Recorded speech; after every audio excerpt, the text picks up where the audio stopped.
Hi everyone, welcome to our next Workplace Ninjas Netherlands Live Ask Us Anything. My name is Frans Oudendorp and as always, Ronny de Jong is joining me today again.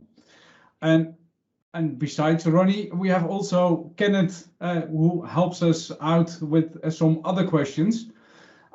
This is a live recording and will be available afterwards through the different social and podcast channels and will also be available on YouTube.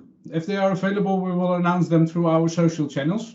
If you have any suggestions regarding this topic, feel free to ask the questions in the chat so we can address them in the conversation. Ronny, welcome. What do we have today? Well, thanks, Frans. Welcome, everyone. Topic for today is Microsoft Teams. Hybrid work is becoming the new normal, and Teams forms an essential link in this context. It enables to connect, to collaborate, to stay in the flow of work in the full context as we used to. But it doesn't stop there. And during Ignite a couple months ago, a lot of announcements were made. And I'm glad to announce that we have today Stephen Rose to talk about Microsoft Teams and how Teams evolves to empower everyone in the hybrid work scenario. So Steve, thank you. Thank you for being here. I think most people know you, but for those who don't know you, please feel free to introduce yourself so people know who you are. And let's move on with this conversation. So. Yeah, no, absolutely. And like I said, I want to call out, I wore some orange this morning. Love the Netherlands, have been there many times. Actually, when we did our very first Springboard tour, we started in Amsterdam. That's where we kicked off that tour, and we've done many successful ones since then. My name is Stephen Rose. I work for Microsoft. I'm currently in my home in near Seattle, Washington, where we are headquartered. I've been with Microsoft for over 13 years. I started on Windows. Actually, I was responsible for IT Pro readiness for the launch of Windows 7. So I came on board just before the Windows 7 beta.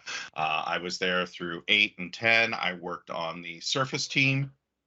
I worked on the relaunch of OneDrive, which was great. I worked with Jeff Teeper's team and worked very closely on that, and then moved over to Office. And for the past 2 years or so, almost actually 3 years, I've been working on Teams, and I have a show called Inside Microsoft Teams. You can find that at aka.ms/InsideMSTeams, where we sit down with a variety of customers and MVPs and guests and talk about best practices around Microsoft Teams and how to really deploy it, manage it, secure it, and drive adoption. So it's awesome to be here today. So thank you for inviting me. Well, it sounds like most products you already covered. So that's great. And so working so long time for Microsoft, that must be a great journey. And seeing also involving all the products and where Microsoft is heading to. And normally with these conversations, we are kickstarting it with a few statements and take it from there. So it will be the same today, and then just a true or a false, trying to keep up with the true or false. So we are, we have three statements for today, and the first one to kick off is Microsoft Teams is the most popular and fastest growing Microsoft's product, even more popular than Xbox. Ooh, I'm going to say true. Okay. Even more popular than Xbox, but I think that we might be. So I'll. Yeah, that must be a tough one, but yeah. And the second one is Microsoft Teams bringing people and organizations together. Absolutely true. That is at the core of what we do. So it's awesome. Yeah, actually, we are a good example of being here and bringing together. You're seated in Seattle. We are in the Netherlands. So yeah, that's definitely the proof of it. And the third and last one is it's safe to say that Microsoft Teams is the antechamber for the Microsoft Metaverse. I would say that one is not true. I'm not familiar with the Megaverse. So, although it sounds awesome, and I would like to be part of something called a Megaverse. So, Yeah, it's perhaps I have to a little bit elaborate on it. It's actually shaping the virtual world with teams and perhaps also with mesh in mind. And perhaps you can yes. cover that later on. Yeah. That was actually the context and background of that statement. So yes, absolutely. As we look at how we're going to be leveraging the metaverse, absolutely, Teams is a huge part of it because Teams is not an app. That's really the first thing. Teams is a platform in which you can build and add third-party apps, popular apps. Matter of fact, on my show this season coming up, we're going to have Jira on.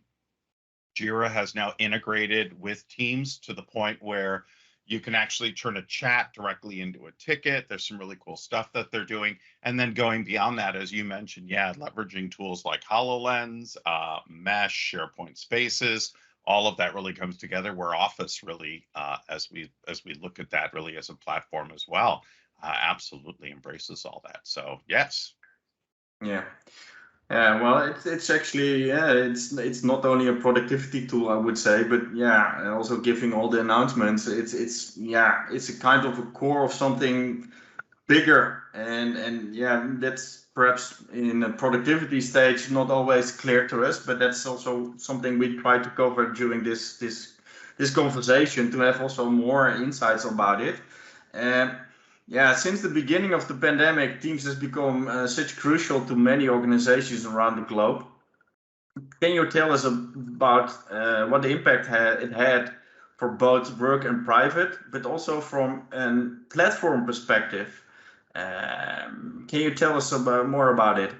Yeah. I mean, the world got turned upside down 2 years ago, and I've certainly chatted with basically three different types of customers. The ones who said we need to get our content into the cloud, and that was a big push, something that I did while I was that I was really focused in on while on the OneDrive team, because once we came out with known folder move, which by the way we do have this feature now available for Mac users, but known folder move that redirected your desktop, your My Documents, and your photos into the cloud, pairing that with using SharePoint to get rid of that X drive, Y drive, etc., and to move that to SharePoint, that was really the first, really most important step. And for IT pros, the big focus was get your content into the cloud, get it off the local device, because you are not going to really be able to leverage all of the great features and functionality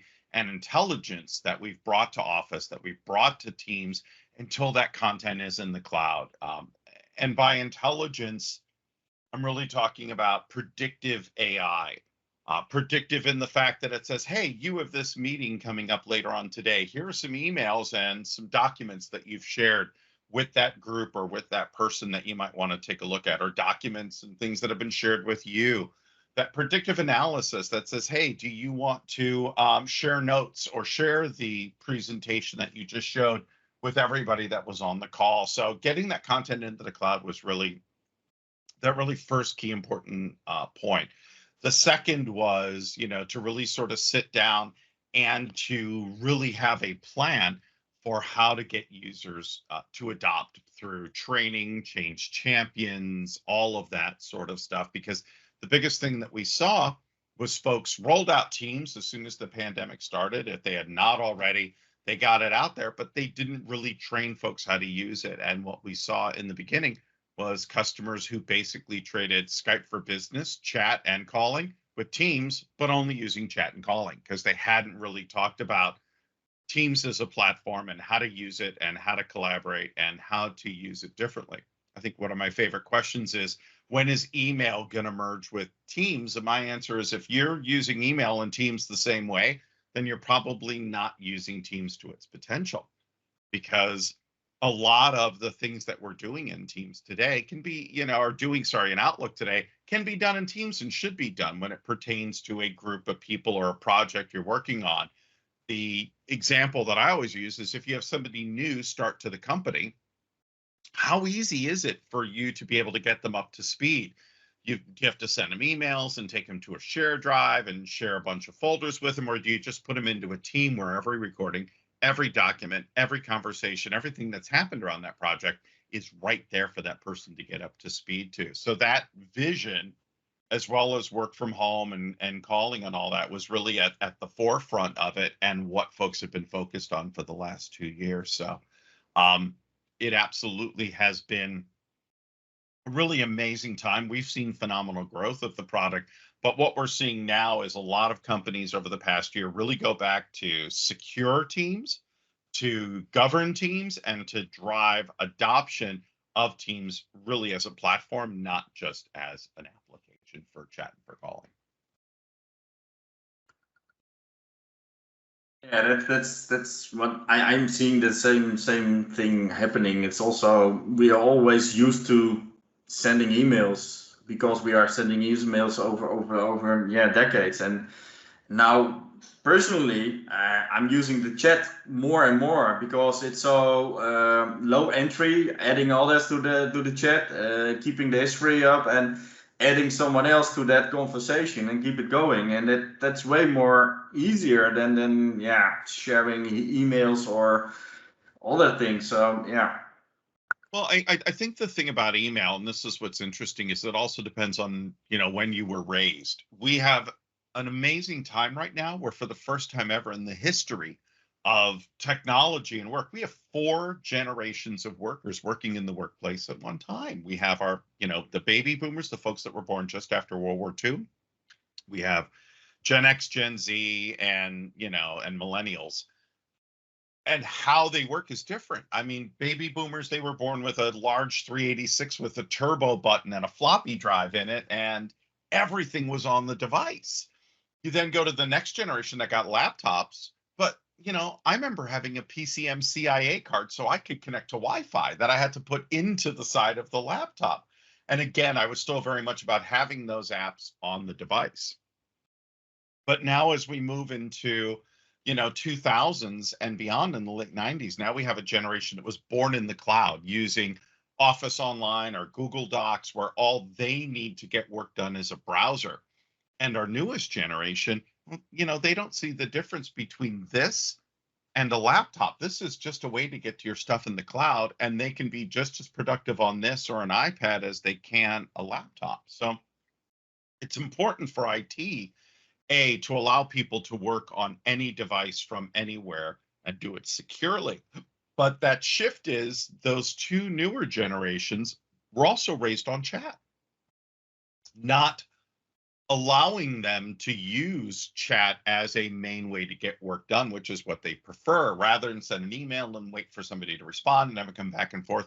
I had somebody say to me in that age group, well, email's how you tell me there's donuts in the break room, but it's not how I get work done. And I thought that's a fantastic statement, because it isn't. I have a question, sure, what do you need? I need this, great, let me bring somebody in, exactly as you were saying, Ronny, and it gets solved. And companies who haven't understood that, managers who haven't understood that, if you're trying to do these things in email, it's going to take you a few days to get an answer because it's not the preferred form of communication. And those are the workers that you're trying to keep, because those are the workers that are the most cost effective, least expensive, and are willing to work generally the way that you want them to. I was sitting last week with someone who's been at Microsoft for 25, 30 years. And he's like, yeah, well, I just use email and I don't understand. And I get so many Teams chats and all this. I'm like, you need to understand is that email, it's not that it's going away, but it's being used differently. Email is for breadth communications across the organization about topics that affect everybody in the company. Teams is where people are talking about specific projects, specific programs, and really, focusing in on that. And that's really the difference. And now you have 2 very different forms of communication for those things. And trying to do either of those as the one that will do it all is going to be difficult. But you can't just say, I'm not going to work on, I'm not going to answer messages in Teams and wait for it to come in as an email, because it won't happen and you'll be left behind. And this is the problem that we're seeing with a lot of company owners, is they're not always apt to change. And if they're not on camera and using Teams, it'll be very, very hard to drive adoption within the company for the rest of the users. They have to see that the folks at the top are using it and embracing it. So it's so important. Yeah, this sounds really interesting, Steve. But when looking at, you mentioned the different type of devices that we can use. One of the devices is a Windows device. What we saw in the last few months that Windows 11 was coming.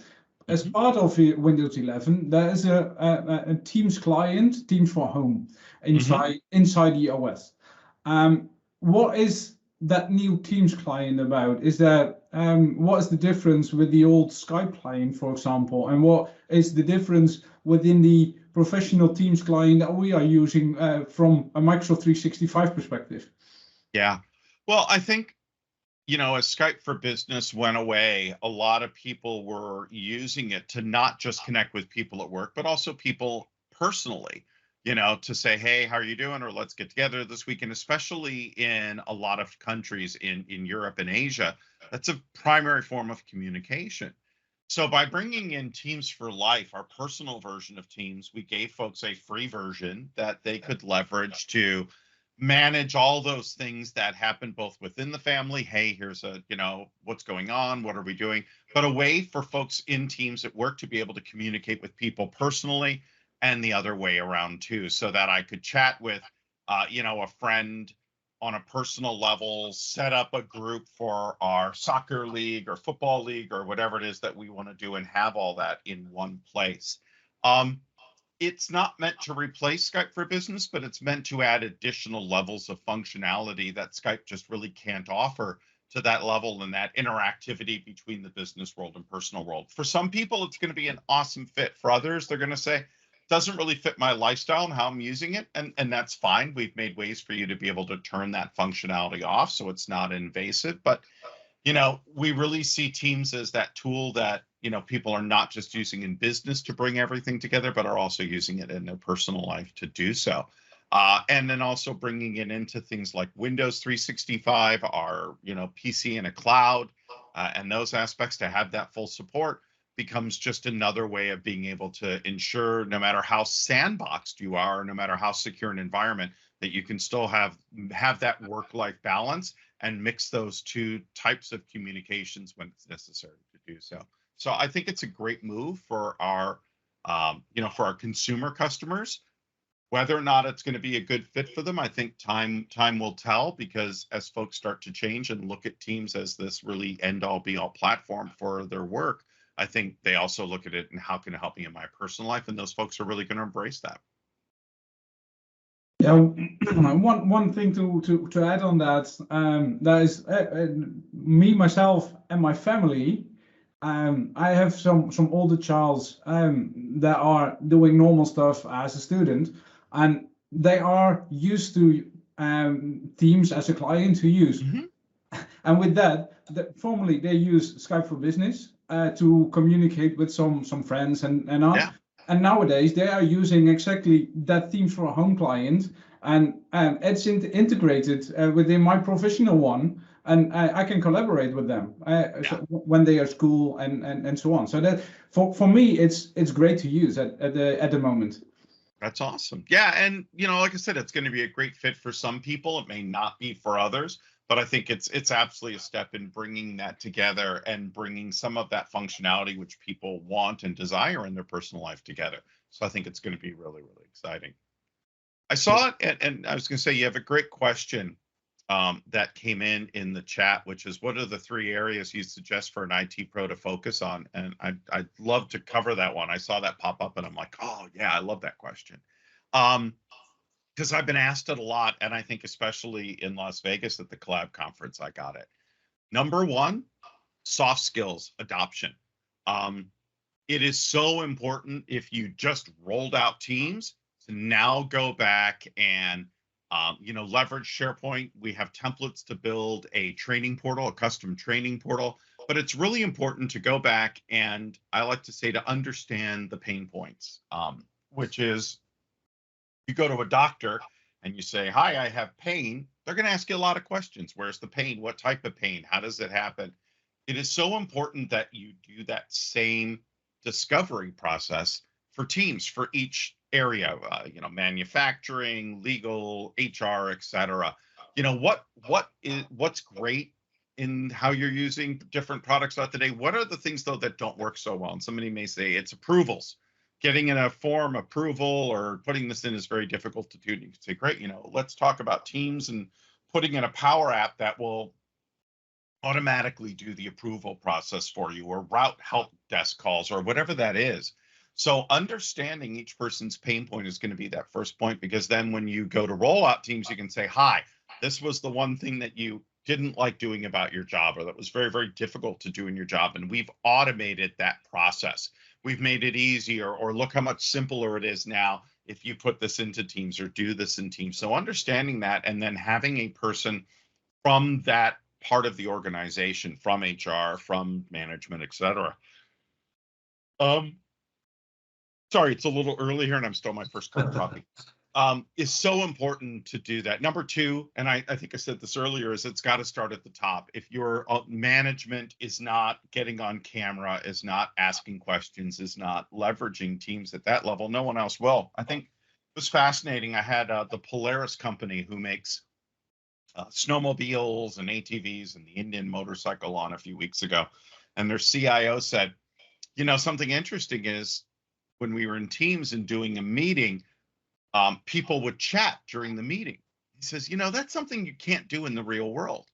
If you're having a meeting in a room and some people start having a side conversation, it's very distracting and it doesn't work. But in a Teams meeting, not only is it not really distracting, but it's great because they're going, hey, what if we did this, or what if that, or people who normally would not talk in a meeting or raise their hand or offer to speak are now engaging. And it shows me that folks are engaged and thinking and taking that to the next level. And I thought that's absolutely brilliant that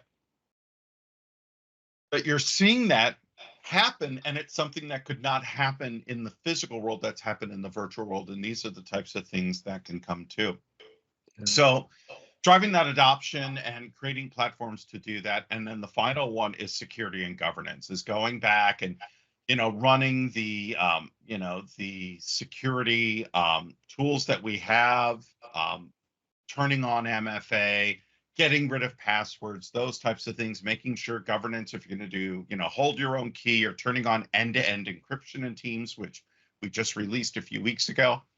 Those types of things are also important because you did it so quickly to get everybody up and running and secure.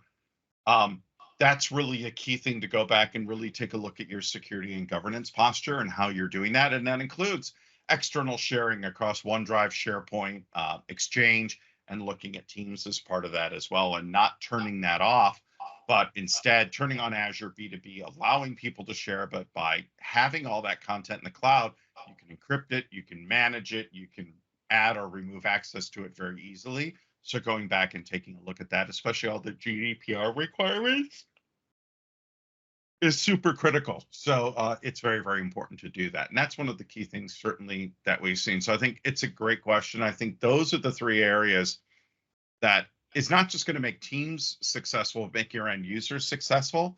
I think those are the three areas. If you really focus on that, you're going to see not just a wider use of Teams, but a deeper, richer use of it. And, you know, knowing the cool new features that we've announced, like, Flow, and, you know, some of the new workplace automation, taking a look at Viva, taking a look at Loop. We're now using Loop internally, and it's a really, really cool feature. So yes, speaking about that, can you tell us a little bit more about all the Teams-related announcements during Ignite? Yeah, absolutely. You know what? I'd like to do, how about if I do a demo? I could maybe do a quick Loop demo. Let's see if it'll let me. It's not going to let me share. Is there a way that you can make me a presenter so that I can do a demo? Just working on it, Steve. Yeah. Let's see if it lets me. Hopefully it will. Yeah, there we go. Awesome. All right. So let me share something. So we've announced that Loop is coming to Outlook and things like that. And we're starting to play with it internally. So let me share, and then we can talk about how this can work for folks. So let me up. So here's an email. Go ahead and click down here. And I can now add a Loop element. I have a choice of adding a bulleted list, a checklist, a paragraph, a table, a task list. let's do a Q&A. So, oh, that's weird. Oh, it's not going to let me. Interesting. All right, I guess I can't do it right now. But what I would do here is I would pick one of these. And what's great is this becomes an editable piece of this document down here. So instead of just putting in a table like I would normally do like this, it's actually going to create this as a live element where as when I send this out, other people can add information to this table and my original email is updated. Everybody's version of the email is updated. So we're always looking at the most current information. Now think about taking that into a Word doc, into a PowerPoint, or into Teams, and adding a live element into a chat that people can do. So if you had a salesperson who says, hey, what's our stock? They could look at that email, they could look at anything that we've dropped in that loop element into, and they will always see the latest version of that data, and it will always be updated. So all they have to do is find the original document that they found that information in, and we can all collaborate together, work together. We can also create what's called a loop page, which think of like a whiteboard, but a whiteboard with always updating and evolving information that we can use. So I think loop is one of those things that is really going to help folks who are still reliant upon, who don't know Power BI or don't understand a dashboard, but are always looking to get the latest information. That loop is going to be a really cool way to be able to allow people to collaborate the way they do inside of a document, but at a much bigger level. And really, when we start to bring in numbers and information that constantly changes, it's going to be really exciting. We brought in Viva. We formally announced it. And by the way, let me just say that was that loop is really kind of our fluid framework kind of brought to the next level, is what that is. We talked about Viva, which really helps employees in every aspect of what they do and how they work throughout the day. And what Viva Connections does and what Viva really brings to us is this amazing opportunity to not just to reconnect with people, but to be able to go back and really go, who have I not connected with in a while? What is happening? What do I want to follow up with? What, what have I tagged as a message, or what in an email did I say, hey, I'd love to chat about this or do this. Have you followed up on it? It's going to take a look at your personal health and say, you haven't put in any break times this week or any time for you to work on what's important to you, and bringing that together and then highlighting those insights to management. Management cannot look at you specifically, but they can take a look at your sales, marketing, IT org, and look at that as a whole and say, you know what, this manager keeps sending out emails after 8 o'clock at night, and it's forcing people to spend an average of 4 hours a week on email at night outside of working hours. You should talk to that manager and have them reduce the amount that they're doing during those hours, or to be aware of it, so it can really help better understand collaboration inside and outside the company, from management to employee and employee to management, and really help management to make healthier choices for their employees, because we want to retain great people and we don't want to lose them over things like that. And that's just a few. We had a ton of security announcements. Let me do this slide that I just did at the conference that I was just at. So let me bring that up and I'll share that with you while we go on to another question. I'll show off some of the highlights of some of the things that we talked about. One question regarding that loop addition to Teams and all the other stuff, because it can be used outside Teams as well. Where is that data stored? Is that on Teams? Is that on SharePoint? Where is the data stored from that loop? Things that will be used in a Word document or in Teams, for example. It is stored in the cloud, and SharePoint is the underlying technology below Teams. So it's going to be stored in that SharePoint site or in that cloud. But it'll just reside with that team. So what's great is that loop information is only available to the people who are part of that email or on that team or part of that PowerPoint. as that got addressed and as we brought that together, which is great. You know, and then adding to that, what that does is we also talked about context IQ. So as you're filling in a loop element or things like that, if you mention a document, it'll automatically link that right in. As you start to talk about people, it'll automatically link them right in. So you're bringing that intelligence aspect to that. And the other thing that you're bringing as part of that is like things like this, our new post-meeting recap. That'll say, hey, here was everything that was added as a loop element. Here are documents and PowerPoints that relate to the meeting and recording. So what's great is if you have two meetings at the same time and you miss one, you don't just have to just rely upon the recording. You've really all the important information being brought to you and being shared with you. But one of the biggest things that we did, that we announced, was a whole bunch of new security features. So let me share this out, because I think all of our IT pros are going to be interested in this. And that is all of this. So we see that all of the content here in this first column is now generally available. So that's our multi-geo, our retention for Teams private channels, the ability to automatically apply a retention label.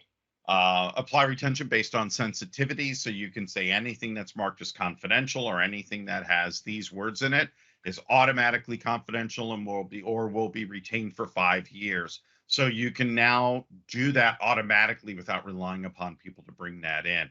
Our compliance program, which we've done now for apps, so that if you build an app, you can have it meet our compliancy levels. We brought our policy scopes, preserve a version of a file shared in the Teams message or a OneDrive, inside of a OneDrive file, preserving the version of a file shared in Teams, the end-to-end encryption for calls.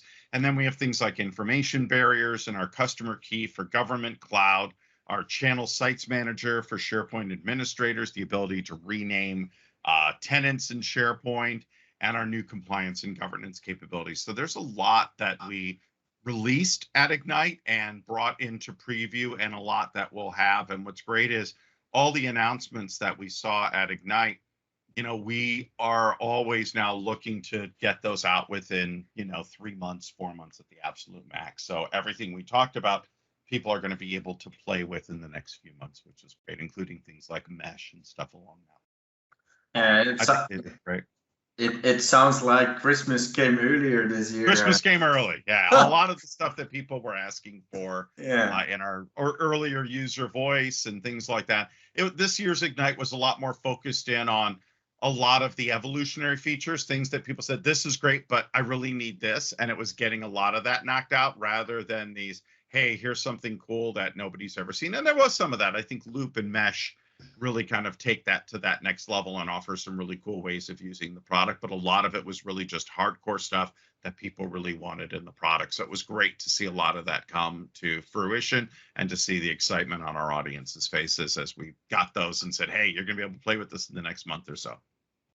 Yeah, these recent announcements are actually underlying the involving of teams, and that's great. Also, the intelligence you mentioned about AI and all the security features, and another thing where you're partly touched was the shared channels, and yeah, that's something also not only collaborating within your own organization, but it's also extending to other organizations. And I was just wondering how that's technically working, and is it also addressing these kind of things when you're in a meeting and you want to switch or look up something else, then you were dropped for that meeting, or sharing afterwards what you mentioned, like a summary, especially with guest users, sometimes you need especially share those resources afterwards. Is this also addressed with shared channels?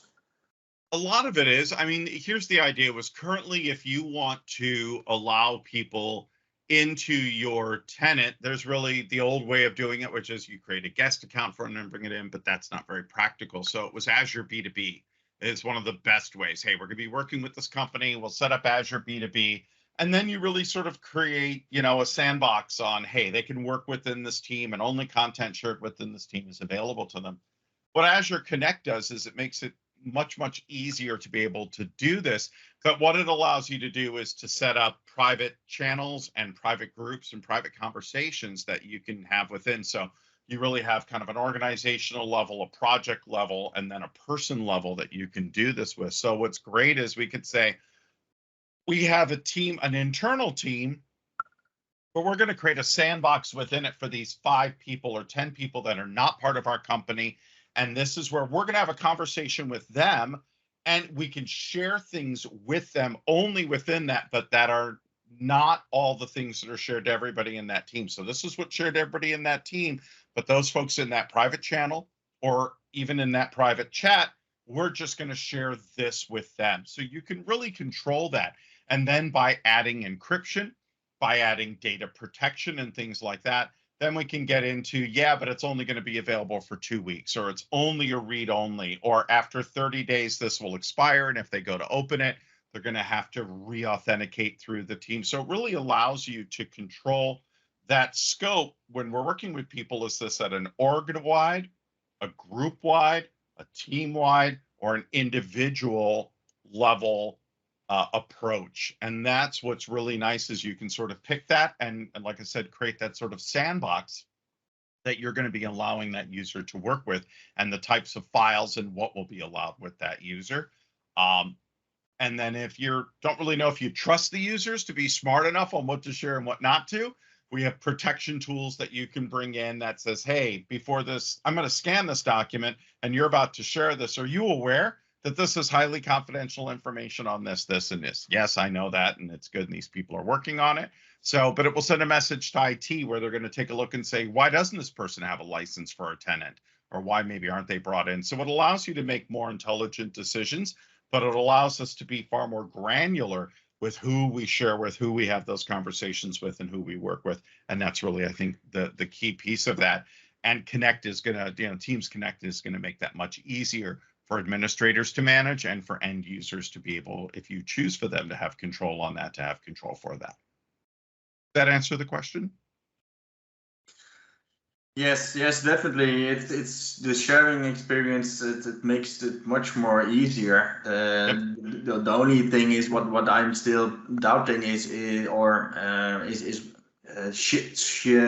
switching the organizational context. That's now you need to. Sometimes you may miss a notification because you're not logged into a certain organization context. Right. Is that also then covered so that you can still work from a single your main organization, but then having also the notifications from other orgs? Is that also addressed then? It's not addressed with that just yet, but that is something that we're looking at, the same way that if you're a member of multiple external tenants, that you'd like to see all the messages coming into one. Right now, you will see if you hit the drop down for all of yours, how many messages are in those. Something that I've done to solve that is I've actually, with using Edge, logged into another tenant and then gone through Edge and saved it as an app.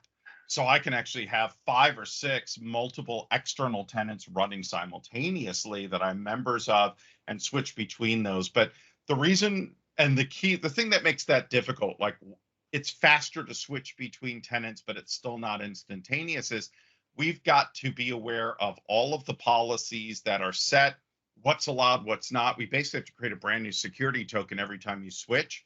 And then that security token applies to everything. And that's something really important where if we were to have multiple ones in there and some of our competitors don't switch that security token, they make an all-in-one, which is much slower to change, which means as you're working across multiple tenants and different organizations, a security policy may not have refreshed as quickly. That's something that every time you log into a different tenant, that security policy is updated. You have immediately whatever was pushed out, and you absolutely know that you're secure within that, or also by creating those separate instances. So that's something that we're working on, and Teams Connect will bring, but I don't have a timeline for that. But it will allow us to bring in those other features, and that's what's going to be coming quickly, is that ability to work with external users and groups within Teams without having to go through Azure B2B or creating those additional licenses. Yeah, makes sense. And actually, what you're saying, it's much more complicated than it's initially going to look like up front, and that's Yep. actually the challenging part, which you have to address somehow. And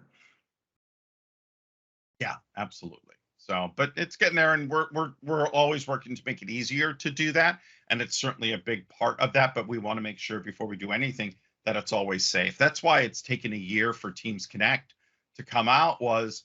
We announced it at 2Ignite, not last Ignite, but the Ignite before. But we got it into private preview. And we started getting a lot of telemetry back, as we do with all features.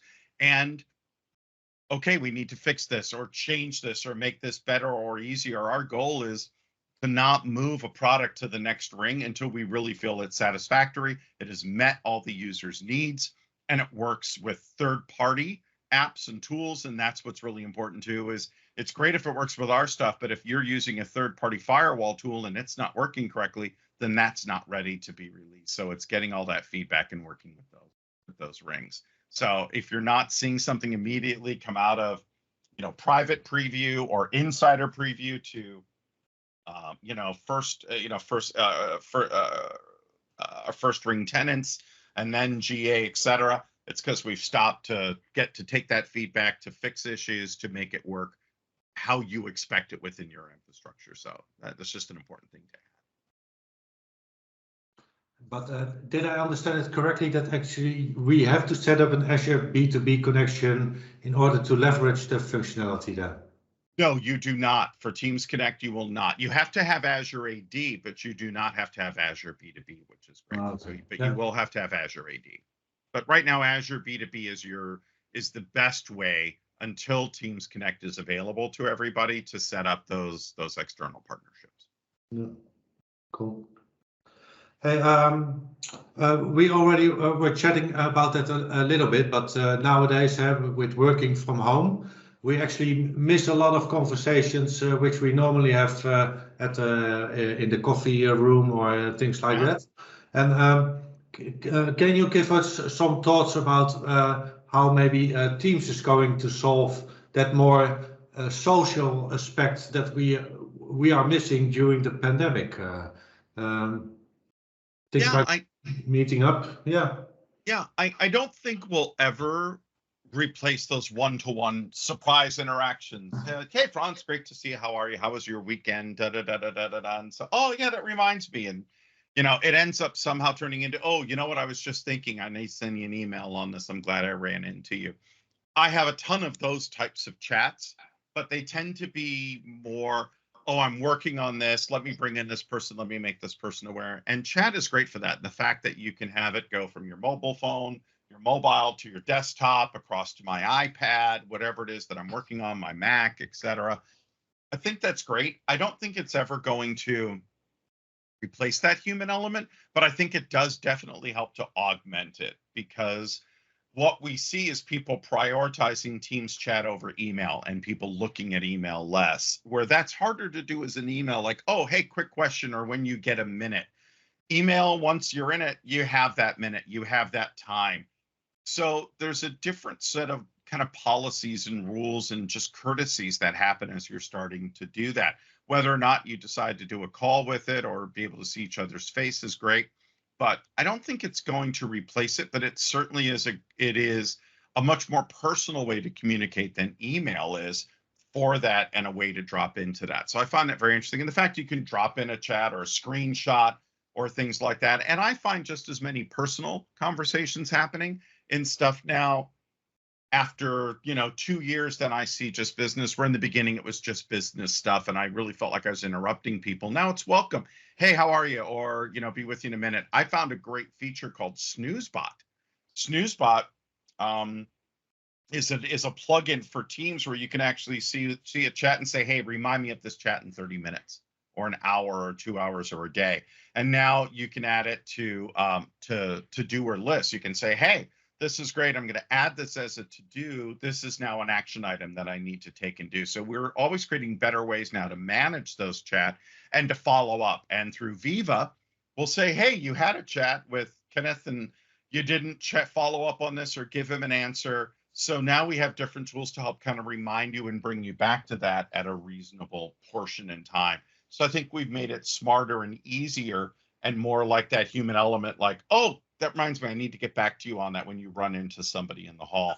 Start to use AI to leverage some of that. So, but there's nothing like us sitting in a room having a coffee.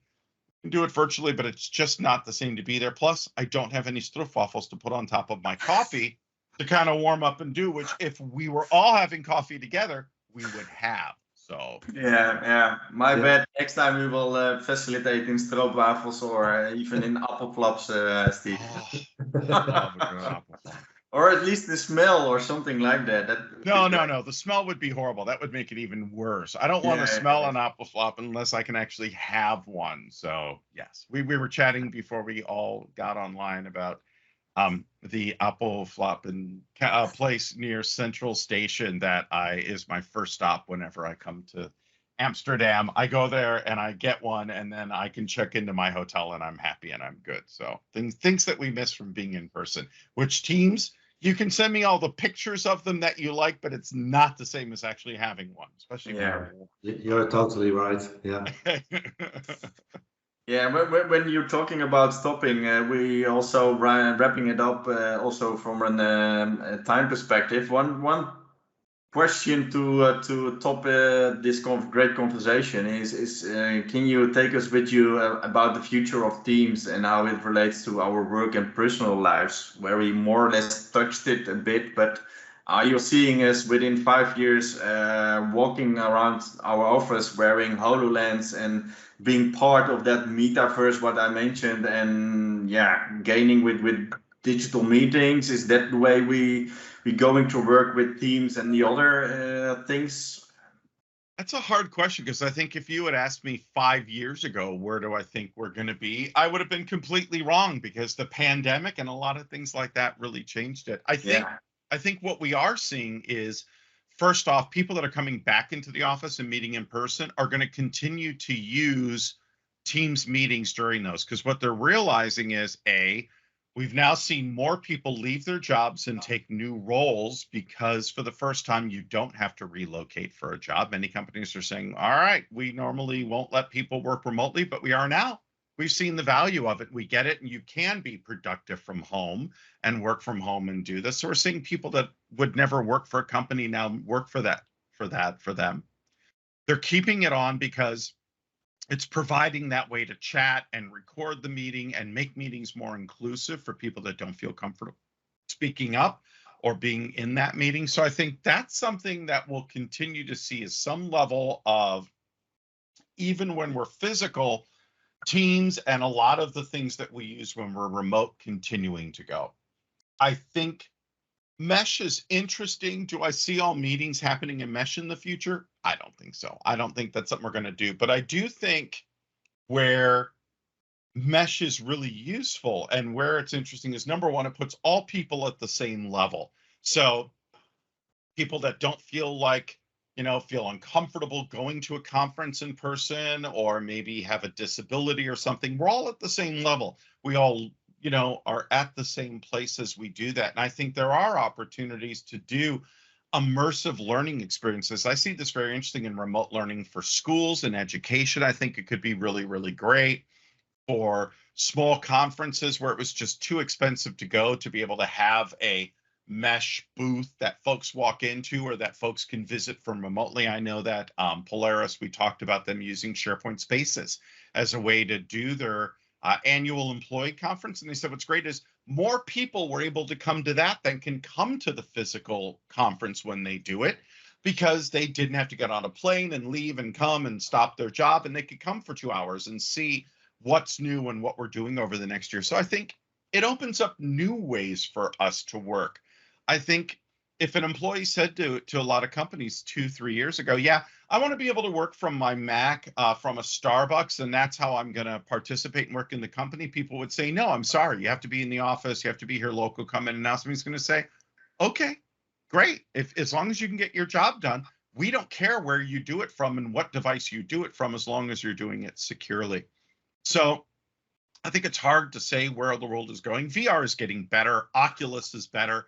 It still does not replace, though, that human interaction. But I think it's opening up more opportunities for everybody to be able to work at the same level and be seen the same way.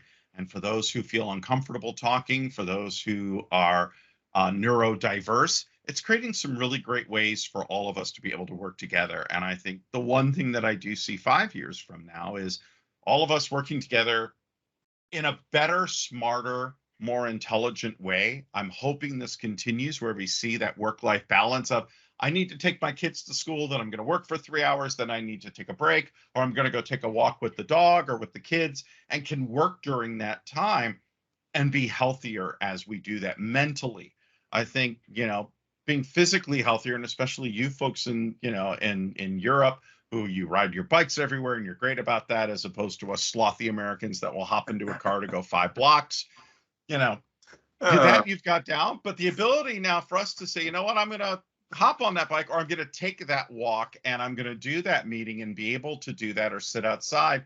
I think that creates a better, healthier lifestyle that you folks already understand and are really living, that other parts of the world either have not gotten or can't do it because they're commuting 5 hours to and from a job. And by not having to do that with teams, I know people in Southern California, friends I have, that spend 2.5 hours going to work and 2.5 hours coming home, 5 hours a day in a car, that now they can spend with their family and with their friends and be healthier mentally and physically. And I think if we can do that, I see us being a more mentally a more mentally healthy world. In doing this, having a better balance of work and life, whether that's through VR or through Teams or any of those, and more appreciative of the physical connections, which can be continued through Teams and those tools when we can't be together. So I think that's probably a safe bet for the next 5 years, and we're going to focus in on those and how we continue to allow people to make connections that are meaningful with the tools that make the most sense to them. And I think that's really at the core when we take a look at our vision. I would say that's a great point of view and insights and perspective, Stephen, to round it up. It's really appreciated, and big thanks for sharing your insight. That's, at least for me, it's also open my eyes. It's not only a productivity tool, but as you are talking about it in the way you did, and seeing it in a broader perspective, then I do see a lot of opportunities and changes, and awesome to be part of that. Absolutely, we just want to be better and closer and healthier and happier as a human race. And if this is one tool out of many that helps us to do this, I am super proud of being a part of that, which is great. And this is great. And now we've connected, and when we see each other in person next, hopefully not too far away, we can sit and have a coffee and a snack and catch up and talk about all the things that we're happy to do and see, and it will be great. And I cannot wait. Okay. Well, thanks again, Stephen. And I would like to hand it over to Frans to wrap it up. And yes, thanks for joining, everyone. Our next Live Ask Us Anything, as well as our packed community agenda, will be announced early January next year.